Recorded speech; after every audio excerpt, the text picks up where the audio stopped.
Hi everyone, welcome to Matter of Britain again. Just a quick update. I wanted to do a little follow up on our one of our Roman roads videos. I discussed quite a bit the sort of the history of uh, Romans in Cornwall, or lack of Romans in Cornwall, could be a more accurate way of putting it, or Devon and Cornwall. Um, I touched on how several of the forts that we do have, or fortlets, were abandoned in 80 AD and often not even used at all again afterwards. And I touched upon how modern academia is looking to kind of shake up this idea and try and put the Romans a bit further into the West Country than has been considered in the past. So I wanted to follow up. I've got a little booklet here on Chysauster Ancient Village in Cornwall, which is in West Cornwall, and it just sort of. I'm just going to read from the booklet a bit because it just sort of kind of underlines some of the older archaeological view of what was going on with the Romans. I'll also show a little post from Facebook online about how things are moving forward in the modern day with Romans and the West Country, and how and why I disagree with that. But this booklet's great. I hope it's not too boring just reading off it, and I'll do it. Well, it's just going to be a little short video, so I hope you enjoy it. Yeah, let's go. So this is from an English Heritage publication. I think it's dated 1987 or reprinted in 1989. I think there's newer ones available, but as I said, this one just kind of shows that the older attitude, which I agree with much more than I do with the newer one. So let's go for it. Chysauster is one of a number of ancient stone-walled villages to be found in the West Penwith area of Cornwall. Although these settlements share many features in common, excavation has shown that together they span a considerable period of time. Some show occupation starting in the last centuries BC during the local Iron Age and continuing through the period when the Romans were occupying much of Britain. One such site is Carnuni, 6 miles to the southwest of Chysauster, which has revealed several phases of occupation and development involving a great deal of adaptation and rebuilding over some 700 years. Carnuni is beautiful, by the way. It's somewhere I didn't visit in Cornwall because I used to go there quite a lot as a kid, and I wanted to see new things when I was down there last. But it's somewhere that I'd love to revisit. And if you're ever in Cornwall, Carnuni is a great one. And I think it's a little quieter than Chysauster. If you want to visit something like this, then Carnuni's a little more off the beaten track, and a little less people there. So worth a visit. Other settlements, notably Chysauster, appear to have been constructed during the Roman period and to have been occupied for a relatively short time with little major rebuilding, which probably accounts for the better state of the houses. However, there is also evidence of earlier Iron Age activity at Chysauster in the form of pottery, though no houses of this period have been identified. These ancient settlements vary in size and form and state of preservation, but they share important features, chief among them being a specialised type of compartmented house form peculiar to West Cornwall, but not unlike some broadly contemporary houses found in Wales and elsewhere in the Highland zone of Britain. We can read that as Cymru, can we? Yeah, the West Highland areas of Britain. Things crop up again and again, don't they, Adam? Yeah, all the time. These courtyard houses, as they are known in Cornwall, are confined to the Land's End Peninsula, where some 30 sites or more have been recorded, and to the Isles of Scilly. They are situated between 350 foot and 600 foot above sea level on granite uplands rich in antiquities. Most are within sight of a hilltop fort of Iron Age date, with which they may at some point have had political or social association. I think that's fair enough. In the case of Chysauster, this is Castle Andinas, 1 mile to the east. Among these villages, Chysauster appears to be exceptional both in its regular layout and its standardised house form. Castle Andinas is definitely somewhere we've got to go as well, Adam. Yeah. Very cool site, yeah. Cool. Associated with several of these sites through with the earlier phases of their use are underground structures, or souterrains, locally known as fugus, after a late Cornish word meaning a cave. Like the sites to which they may be linked, these fugus vary in the state of preservation. That at Chysauster, for example, is in a ruinous state and remains to be excavated, so that access is limited. I don't know if that's true today, because this is, as I say, about 30 years old, this book. So the fine fugu at Carnuni, however, has been fully excavated and is accessible to the public, while the largest known fugu is also in guardianship and open to the public as well. I'm not really going to go much into fugus, but there's loads written about online because people love them, which is kind of why I'm not really going to cover it here. One of the reasons they're interesting is because no one really knows what they were used for. Some people think they were used for defense and hiding from Irish raiders, or hiding valuables in, or sometimes some of them are full tunnels. They even go somewhere. I kind of like the idea of them as maybe even having a religious or spiritual purpose as well, but don't know. But we'll stick with the village and have a Google of fugus if you're more interested in the subject. So we're going to skip ahead to dating here. The Courtyard Houses villages of West Penwith have traditionally been dated to the end of the prehistoric period, that is the later Iron Age, and thought to have continued in use during the Roman period. They were believed to have been built by people using this is a confusing sentence. They were believed to have been built by people using local handmade pottery decorated with raised bands or cordons. Now, I don't think that means they used pottery in order to build the village, although that's how they've written it. But I think is they don't want to say that they are Dumnonians or Brythonic, or Yeah. I mean, I don't know. They want to call them the people who use this sort of pottery, which is classic in archaeology. You know, they Yeah. use the pottery as a dating method and as a cultural nod, but I think that's a dangerous way of going about judging, you know, who groups of people are just purely on what pottery they can get their hands on. Yeah, get their hands on being, yeah, exactly. You know. It's very difficult, but they're using a local pottery. Yeah.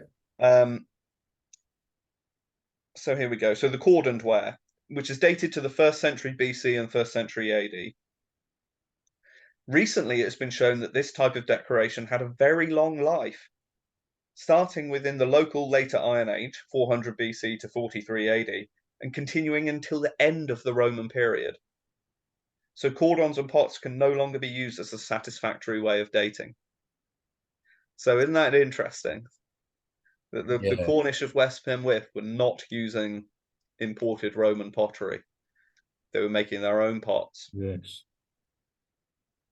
It is now being seen that where pottery can be associated with courtyard houses, as at Chysauster, it also shows the influence of Roman forms and may conveniently be described as Romano British, or Romano Cornish, they've gone for here. Have they? Have they? Romano Oh, wow. Cornish ware.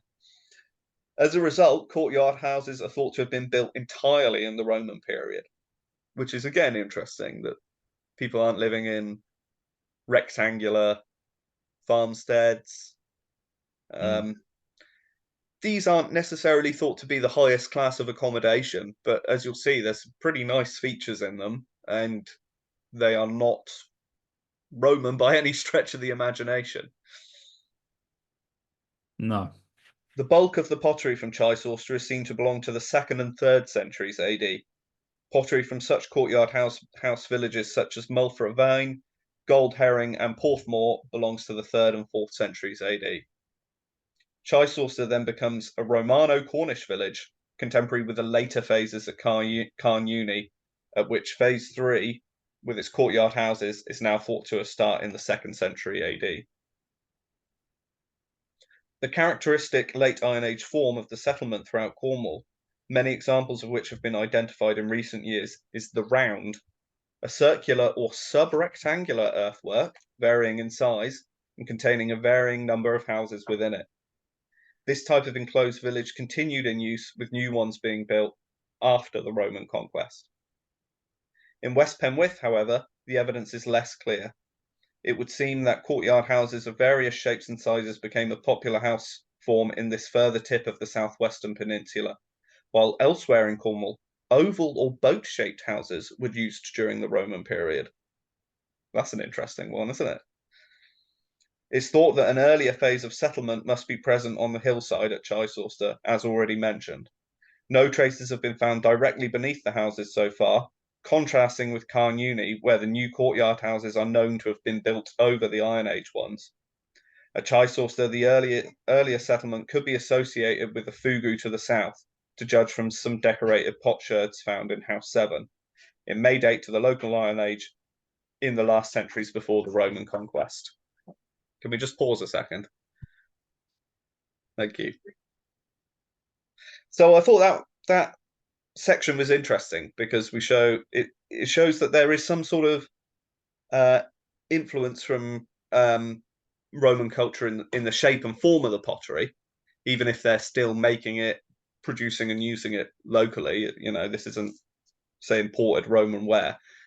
And imported Roman ware is always a big thing used in the evidence for Romanization in Britain. Even starting from, you know, pre-Claudian period, they often like to show how, you know, French Roman ware starts appearing in southeastern Britain, you know, before the Claudian invasion. So it's interesting to see in Cornwall they're still using entirely native pottery made in a style that started 400 years before the Romans even turned up. It looks like there's some sort of influence, and they started living in these courtyard houses at the time. This seems to be a development in that period, although we've already said that they're not really Roman in style at all. But they seem, the thought I was having the other day is they seem a little bit more luxurious, and I wonder if it shows that there was a bit of a increase in the quality of living in the period. Maybe they were selling Romans tin or something like that. Yep. I think there's something about tinning later on in the booklet, but yeah, it is interesting. But then the style of the house is found across Western Britain and seems to be popularly used after the Roman period as well. Not necessarily at Chysauster, but in other sites. Here we go. Work in Devon, particularly Exeter, has recently shed more light on the Roman conquest of the southwest. It would seem that military occupation west of the Tamar during the second half of the 1st century AD was short-lived, lasting only 20 to 25 years. Only one Roman fort has so far been identified in Cornwall, and that was in the northeast near Wadebridge. I think a couple more sites, prospective sites, have been found since then. So we were looking at the sites in Devon, and they were in use for about 40 or 50 years. Yeah. And this is saying in Western Cornwall, it's even shorter than that, only 20 years for military sites. From the 2nd century AD, more settled conditions prevailed and trade with the southwest increased. Certain Roman goods found their way in considerable quantity into Cornwall, as shown by sites such as Carvossa near Truro, while the administration of the province may have been delegated perhaps to trusted local chieftains. Chieftains. There we go. Yeah. Not kings, chieftains. Those quilt wearing barbarian chieftains. Yeah. It's interesting that they're talking about an increase of Roman goods in the 2nd century. Yeah. But still not in building. You know, when you think of Roman goods, you also think about like tiles for roofs. Yes. Yeah. Plaster, certain painted plaster. You know, tesserae for you know, tiles and things like that. Right. But we don't have that type of building in Cornwall. No. It's very interesting. Life in the villages would have been little changed from that during the pre-conquest years, and was still based on agriculture and stock breeding. Weaving, grinding corn, and other domestic activities were carried out, as shown by the spindle wheels, whetstones, and rubbers found. Cool. There's a little bit here. Here we go. By the 3rd century AD, a new factor may have had an impact on the village and may have brought some local prosperity: the increased demand for Cornish tin. The Iberian mines were in decline. Tin was being increasingly used for coinage, and pewter tableware was becoming even more popular. Chysauster was well placed, since tin streaming could have been carried out in the valley to the west, where the remains of extensive modern alluvial tin workings could be seen. Panning for tin could have become a cottage industry for the Romano Cornish villagers. The fact that only one piece of metallic tin was found during excavations in House 6 does not preclude such activity, since such precious commodity would not have been left lying around. So this is an interesting attitude to have, to say, look, we can see tinning, people are living right here. There is a chance they were probably involved in the local tin works. And do you remember when we were looking at Dartmoor, Adam? Yeah. We had all these Bronze Age villages Hmm. slammed right on top of alluvial tinning, and yet, oh no, it's nothing to do with, no, they didn't tin it, Yes. you know. Yeah. Or Yeah. they might have done maybe they might have done a little Yeah. bit. Yeah. Yeah. And one of the problems on Dartmoor is just they don't have the evidence of the Bronze Age smelting or stuff. This booklet's saying that's not a problem. No. we've Yeah. we've only found one little bit, but it does not preclude the fact. And I think that's a really important point. It does not preclude the fact that people were tinning in an incredibly tin-rich Hmm. area when tin is one of the most valuable materials in the world at the time. Yeah. Yeah. Absolutely. I thought this was interesting about the Iberian mines going into decline as well. Yes. Yeah, very. That's something we might come back to Yeah. on a future video. Um, uh, the village appears to have been peacefully abandoned by the end of the Roman period, and there is no other trace of later occupation. Um, Now we're going to go just a general description of the houses. Each house has a main entrance which faces away from sorry, there's a bit of confusing um, like technical terms for the rooms and things like that. All right. I've put this lovely photo up. You can sort of see these houses. Can you see my cursor there, Adam? Yeah. Yeah. You can see it. So just as a quick draw, I think this is the entrance, and then Yeah. this area here is what's traditionally called the courtyard. Hmm. And they reckon they could have been roofed, but possibly weren't roofed, and it was like an open courtyard. And then you had these rooms coming off it. Right. Um, Interestingly, you've got absolutely massive walls, which I think might be. I'll read this bit first, and then mention it again if it doesn't come up. Each house has a main entrance which faces away from the prevailing southwest wind. A passage through the thick outer walls leads into an open space, usually 25 to 30 foot wide. This space has been traditionally referred to as the courtyard, since it was considered to have been unroofed. This might not have been necessarily been the case in all courtyard houses, but the term courtyard will be retained for the purposes of the conversation here.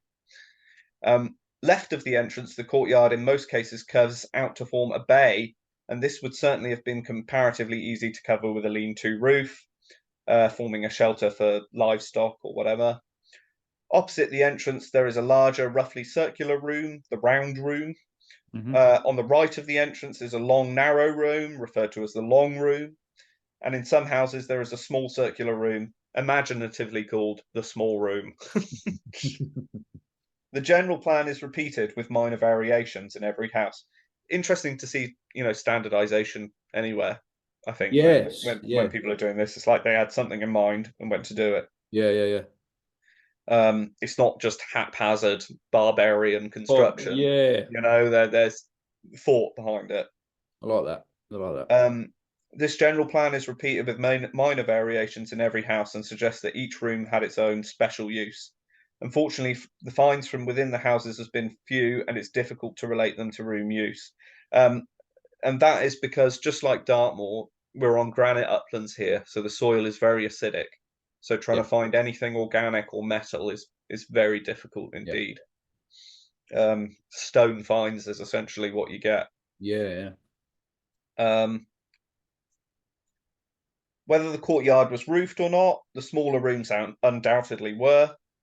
And the evidence from other villages indicates that the roofs were of turf or thatch. At Chysauster, however, some of the very small compartments appear to have had stone roofs.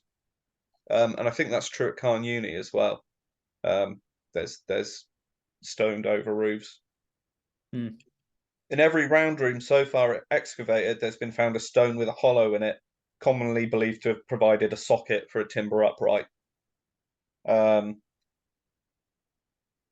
also thought it was interesting, the larger, rounder room. This almost seems like these courtyard houses almost seem like a roundhouse with an extension or two extensions. Do you see what I mean? You've got Yes. that central core of the roundhouse, Yeah. then the courtyard, and then a couple of other rooms off the courtyard. Mm. You know, it's almost like they've walled their garden in and then you've stuck a shed on the end of it almost, you Mm. know. But I thought it was quite interesting that despite these being a Romano Cornish development, you know, during that period, you've still got that central core of the roundhouse, which is Yeah. a very classic British form. British form, yeah, Yeah, absolutely. Yeah. absolutely. Um, Stone with a hollow courtyard area. How much Romano is in there? How much British is Well, yeah, exactly. in So far, absolutely bog all. So, Yeah, yeah. um, similar stones with hollows were found during the excavations at Carnuni, and as I mentioned above, recent opinions suggest that some of the Chysauster stones may have been querns, so for grinding corn. This echoes the interpretation of the first excavator, W.C. Borlase, who's someone I've brought up a couple of Mm. times before, who noted the presence of mullahs or rodding stones and beside these basins. So this is again about the process of grinding corn. Interesting to think that now on the uplands we can't grow that sort of crop. Right. You know, we can't. They reckon they were, growing corn and wheat and stuff like that and processing it here. This is all lands that we use for animals now because Mm. it's not appropriate, which shows that there's Yeah, probably some climate differences, certainly. or just over the last 2,000 years, just degradation of the land from being heavily farmed by animals, possibly. But it is Wonder. just Yeah. interesting to note about how uh, areas that we think of that are only good for pastoral resource in the past could have been a what's the word I'm looking for? A crop, whatever the word, whatever. There's a word for that, but I don't know what it is right now. Certain structural peculiarities of these houses deserve comment. This is interesting. The walls of the wall of the entrance passage are invariably exceptionally thick. At the entrance itself, the walls are in several cases corbelled inwards to the top, suggesting the preparation for a stone lintel. The rooms or compartments themselves are not so much built as contained within the stone walls, the thickness of the enclosing walls. Again, this reminds me of the Bronze Age roundhouses on Dartmoor, where they put in two huge curbstones either side and then filled in with earth and smaller material in between and built up these huge thick walls. So again, we've got that same very British style of building and very West Country style of building, as far as I can say, Yeah. very West Country style of building as well. Well, we're getting to my favourite bit soon. The rooms or compartments themselves are not so much built as contained within the thickness of the enclosing walls. Evidence from excavation in certain houses suggests that the courtyard may have been paved overall. Stone robbing for conveniently sized stone over the centuries would account for the absence of paving today. Or they do have some nice photos of somewhere just outside the front, the main entrances, some of the paving continues out.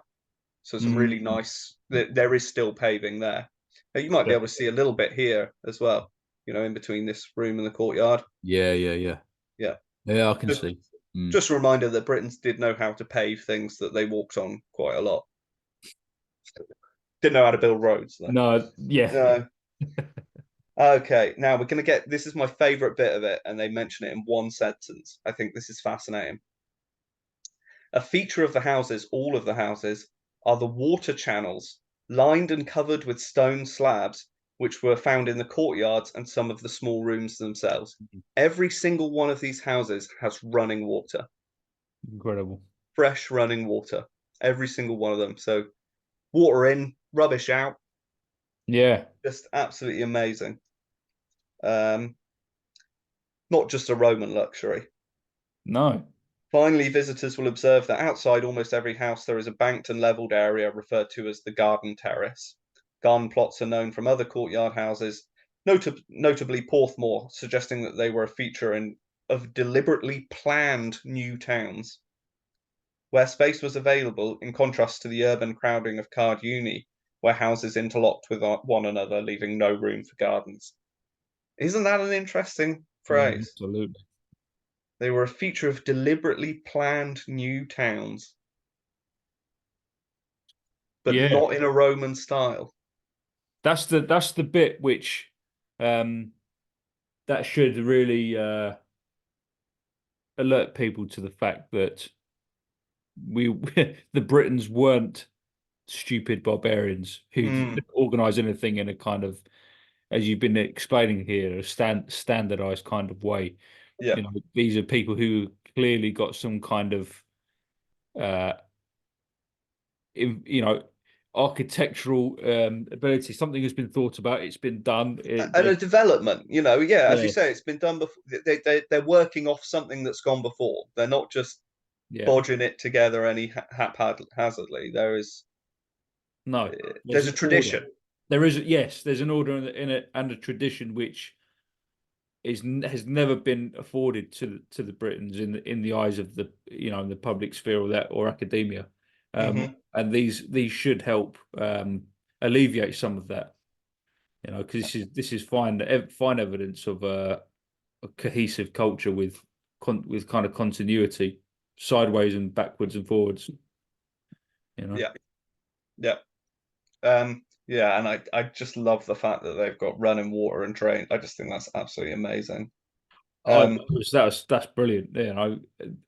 Because that's one of the classics, isn't it? What have the Romans done for us? Well, we've got running water, we've got sanitary, we've got mhm, and all the rest of it. It's like, well, hang on, there's more than one way to have running water, absolutely. and It's very similar. It actually reminds me of old, like ancient Japanese houses. right, They get their water in by diverting a spring into the village, and then it literally would sort of come in one end of the room and then out the other end of the room. So you take your clean stuff from one end, and then you put your waste in the other end. yeah, So it's not, obviously it doesn't go in the same place. So yeah, really interesting. Yeah, there's more than one way of doing it. You don't necessarily need slaves to put your water in your house. yeah, yeah, no, yeah, There's other ways of doing it. yeah, Um, and and then but really after that it goes into uh, more of a complex discussion of the description of each house at the site. So I'm not going to go into that and sort of leave it there really. Let me just check. There's nothing else that I want to look at. No, I think that's it mainly. But yeah, I thought that was really interesting way of looking at. There's as you said, a tradition, a knowledge, a continuity that's shown going from the Iron Age into the Roman period, out the other side of the Roman period, and has yeah, very little evidence, if any, of Roman material culture. no, yeah, absolutely, and even with the pottery, being a style which is British, Absolutely, with you just some idea, they've just gone. Oh well, that new Roman pot looks kind of nice. I might just absorb that into my style, but still, even it's not Roman pottery. It's a not Roman local pottery. pottery that they were making for 1,000 years, by all accounts. Um, Right. So this is before the arrival of Latin material culture into Britain, then, that they've been making these pots, you think? Or all about the same time, so which would be that's what curious. yeah, exactly. So there's this interesting thing we've got with material culture and pottery coming to Britain in 500 BC. Hmm. Is that the same kind of period you're Let thinking? me let me find that what it said about it starts about 400 BC. 400 BC. Okay. Hmm. Okay. When you've got in the traditional British histories, or Wilson and Blackett have gotten the Trojan migration at 500 BC, but we've Hmm. simultaneously got this period from 500 BC where we're seeing an influx of material culture from the continent essentially, Hmm.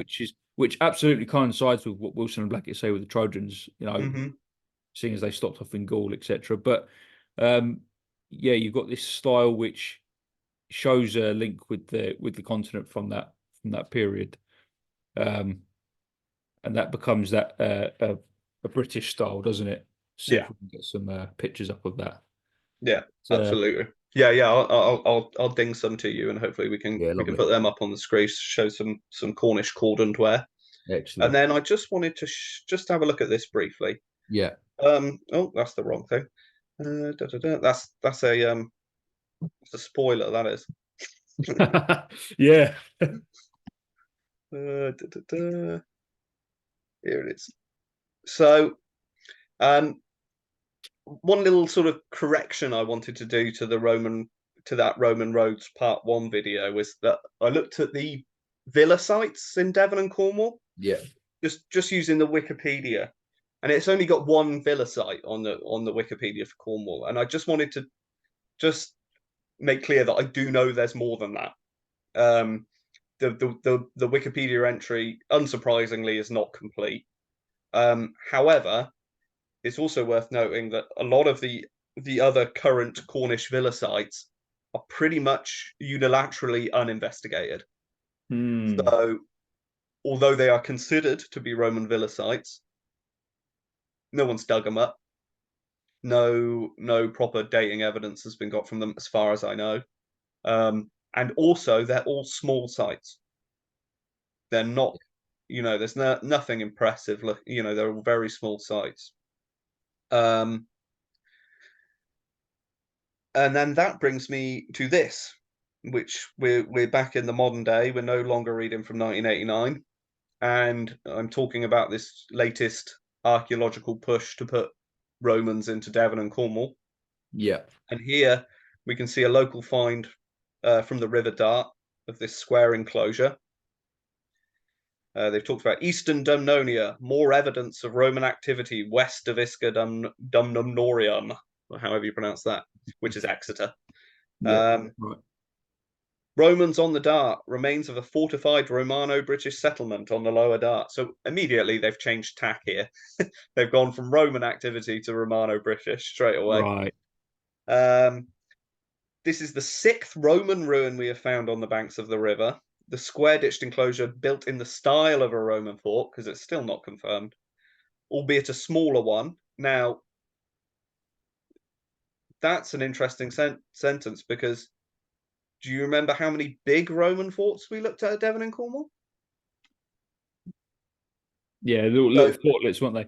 they're all fortlets. So this is not exceptional saying this, and I think in a way almost saying this is kind of exceptionalizing it for away from saying, oh well, this is a small one, but Yeah. that is pretty much the rule. We don't get the bigger ones. Um, Yeah. Most of these sites could have begun as marching forts for the legion and used as perfect farmstead years later years, or it could be an earlier farm that evolved into the Roman style of the rectangular earthwork. Earlier. Definitely want to be investigated more thoroughly. I very much agree with you there. Um, do you remember in our booklet just then, it also said that you get Iron Age rounds that are rectangular or Yeah. sub-rectangular Yeah. in Yeah. shape as well. Um, so it could be earlier, I think. Um, I reckon if they dug it up, they'd probably find it was abandoned militarily in 80 AD, as long with all those other ones we looked at. The Yeah. Totnes is on the River Dart, so I'm not surprised that when the Roman military were here, that was a place they'd want to secure. Mm. It's a great trading route. The Dart is a gold river for one, and a tin river.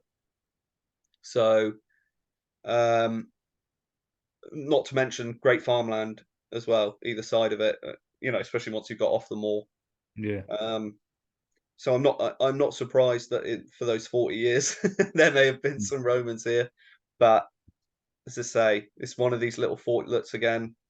I don't think they'll find. I don't think it will be occupied after that. And if it is, it'll be as they said. It'll be a farmstead. Mm. But yeah, I'd love to see that investigated further, as they say. But just watch out for these headlines. Roman activity. They haven't even dug it up yet. Yeah, Yeah. exactly. Yeah, we need to. There needs to be a deeper exploration and investigation before those sorts Mm. of things are banded around. I mean, I see that Devon and Cornwall, the target of a lot of this kind of people want to claim Devon and Cornwall because it's the most southwesterly side of England, and it's like I see people trying to claim, um, like a Germanic or a Saxon kind of narrative in these areas Yeah. for the same reason to show how far their culture went. It's the same with the Roman thing. It's to show how far the Roman culture went Oh, and yeah. show the reach of it. And so I think geographically, because of its location, it's subject to this kind of thing a lot, where it's so that we even reach these points. Yes, absolutely. Yeah, we reached the distant tip. Yeah, Yeah, yeah, absolutely. 100%. And I think because of that, that's what because of all that noise, I see a lot of that kind of noise that dominates this, takes up a lot of space Mm, in place of what could actually be quite a dig deeper, basically dig deeper. We need to really absolutely. Yeah. investigate what's going on here. And it's also worth. I think I'd just worth mentioning a little bit of good news. I have heard some rumblings on social media that there's quite a few academics who weren't too happy with how the data was processed for that Right. Roman roads paper as well. Oh, So okay. Right. Right. Right. there is a bit of pushback on that officially. So Uh, I'd like to see some further discussion written up. I haven't seen that. I've just heard just rumblings of people mention it, but nothing solid yet. But that's good. That's mm, good because the news just sucked it up and spat it out like it was gospel truth. yeah. Um, and I hope I did a good job in kind of showing that there's a lot of problems with that. But hopefully we'll see a bit more of an official pushback on that as well at some point. Yeah. Um, was there anything else to mention? Um, just back to your point about people claiming it as well, and that is that the trade routes off Western Cornwall must have been invaluable. Yeah. You've got access to the Western Atlantic seaboard of Europe, Ireland, uh, dominate the Celtic Sea from Cornwall, not to mention the Bristol Channel. And this is undoubtedly why the dynasty of Glamorgan and Gwent were so interested in wrestling control from the Irish Yeah. in West Cornwall, which Wilson and Blackett says is Tudrig. Um, and um, then, as I say, the connection between the two dynasties that I highlighted in the Geraint video, the the if you are in control, Southeast Wales and Devon and Cornwall as well, you've got you can dominate the Bristol Channel Hmm. and if you want to know how valuable that is, just look at the explosion of Bristol itself as a city during the Industrial Revolution. The Bristol Channel at that point was arguably as important as the Thames was Mm. in that recent part of history. So it would have been equally as valuable, or at least still had an incredible amount of value at that period. Um, Especially because I assume that no matter how many wars were going on with Irish raiders, there still would have been incredible trade, including slave trade. The Celtic Sea was known for its slave trade in particular. Um, and but yeah, this it would have been a hugely valuable prize for the Saxons or the Romans. But I still can't see what evidence we have of any sort of Roman occupation or domination of West Hmm. Cornwall in particular, but even East Cornwall and even West Devon. Yeah. Um, Exeter and Oakhampton seems to be as really as far west as any permanent Roman presence goes, which is nuts. It's just Mm. nuts. It doesn't include some of the most valuable trade rivers, trade ports, um, the metal resources, the farming. I mean, it's just there's just no evidence of that Roman control, and these little fortlets, I'm afraid, just don't do it for me. That's not evidence, and for they're just it just fits their framework of Roman occupation nicely. So they Yeah. take that as evidence for them. But for me, this is just more evidence of a failed occupation, if anything, Yeah. a Because 20 to 40 year long one. So you'd be wanting to see bigger forts, maybe even if, in a place of such, as you say, opportunity for wealth. You'd want to see um, maybe palaces or big families there, wouldn't yeah, you? yeah, or Roll even you know why not one of Carausius's ports Yeah. for the Yeah. defense of Brit? Where are the Roman ports? This is Yeah. Absolutely. nuts. Not just forts, but places for their ships. And Mm. do you know if, in fact, there's a lot of discussion about the Saxon shore and the defense of Britain on the east coast. Yes. Yeah. Yeah. You hear, other than after 410, the Irish invaded Hmm. Wales and Cornwall and stuff like that. Do you ever hear anything about the Roman defense against Irish raiders on the west? I've never heard of that. No. But surely it was happening. Of course. Both ways probably. Yeah. Of We never course. hear about it. Carausius isn't in the Irish Sea No. battling Irish raiders, is he? What's going on there? Are the locals doing it? Yeah. This is it. Yeah. Indeed. Yeah, very, very interesting. Not that Carausius isn't a local, but Yeah. Yeah. but you know what I Yeah. I mean. know. I know what you're saying. Get my Yeah. point. And then you Yeah. come back to someone like King Mark or Geraint, Right. who are known as these great fleet owners. Um, or another word translates as, sometimes they translate the word more like pirate, Mm. buccaneer or something, which is Yeah. interesting if you think about it as an active raiding force as well, to maybe raiding Ireland or. So the West Country is obviously seen as an important naval position in the immediately post-Roman period. So why not? Did that just appear from nowhere? Or is there a tradition of that going long back, which is not necessarily Roman? Roman. Yeah. Which I think is probably more likely, isn't it? Probably more likely, Yeah. absolutely. Yeah. Yeah. Exactly. Um, so yeah, so that's a little follow up to that one. Excellent. We'll put it to bed for a little while and come back at some point. Yeah, hope you enjoyed that, folks, and we'll catch you soon with our regularly planned entertainment. See Excellent. All right. We you hope later. to get some done very soon. All right then. Yeah, absolutely. We'll Yeah. get there. Cheers, Okay. Ed. Excellent. Thank you very much.